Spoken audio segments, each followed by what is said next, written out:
Welcome to The Explainer. Today, we're diving into a really powerful framework for change from the incredible book Atomic Habits by James Clear. We're going to break down how you can build good habits and get rid of the bad ones, not with some huge heroic effort, but with tiny, almost invisible changes. So, the whole thing kicks off with this really dramatic story. The author, James Clear, had this life-threatening injury. A baseball bat completely out of nowhere hit him square in the face. We're talking a broken nose, multiple skull fractures, and get this, 2 shattered eye sockets. I mean, it was so bad his brain started to swell, and they had to put him into a medically induced coma just to save him. His recovery was incredibly long and difficult. For months, he was practicing the most basic things, stuff we take for granted, like just walking in a straight line. And that whole experience, as awful as it was, became the bedrock for his entire philosophy. It taught him a really fundamental truth, that real, lasting change doesn't just happen in a flash. Nope, it comes from the compound effect of hundreds of tiny decisions, tiny habits stacked up over time. Okay, so let's get into the secret sauce of this whole thing, the power of compounding. It's so easy to overestimate one single big moment and just completely underestimate the value of making tiny improvements every day. But that's where the magic is. A little 1% improvement doesn't seem like much, but over time, it leads to this incredible exponential growth. And, the flip side is true too. A 1% decline can be devastating.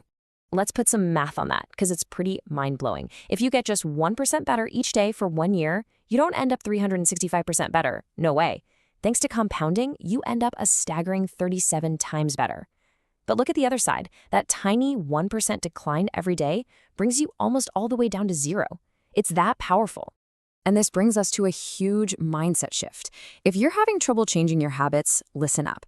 The book argues that you are not the problem. The problem is your system. So for just a minute, let's forget about setting goals, and let's focus on your system instead.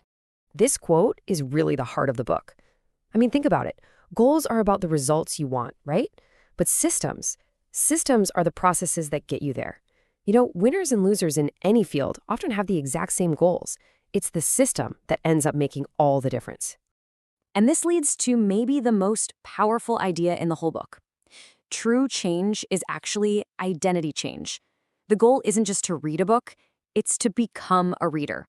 It's not about just running a marathon. It's about becoming a runner. Every single thing you do is like casting a vote for the kind of person you want to be. And that's what he calls an atomic habit.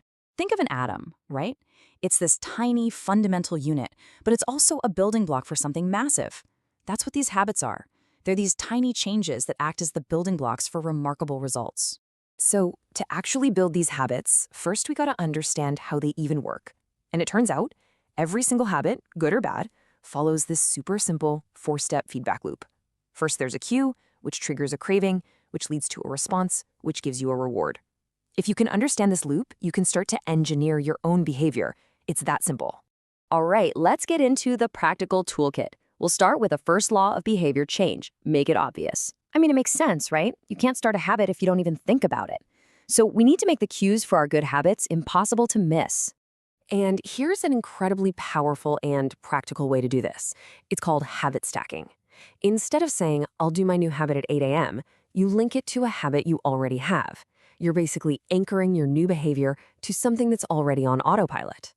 And you can see here just how brilliantly simple this is. You want to meditate? Bam. Stack it right on top of that morning coffee you're already making. You want to make it to the gym? Link it to the second you get home from work. It's not about finding more motivation. It's just about cleverly linking your actions together. This is how you create a literal chain reaction of good habits. The end of one habit becomes the trigger, the cue for the next one. You start to build this powerful momentum that just carries you from one good choice to the next with almost zero effort. Okay, on to the second law, and this one is all about motivation. Let's be real, you're much more likely to stick with something if you actually find it appealing. So the goal here is pretty simple. We need to make our habits irresistible. And a fantastic strategy for this is called temptation bundling. It's great. You just link something you need to do with something you want to do. So the promise of that reward, watching your favorite show or scrolling through social media, it actually pulls you through the habit you need to get done. All right, law number 3, make it easy. This is all about reducing friction. Our brains, they're fundamentally wired to save energy. We are always going to drift toward the path of least resistance. So let's use that to our advantage and make our good habits practically effortless to start.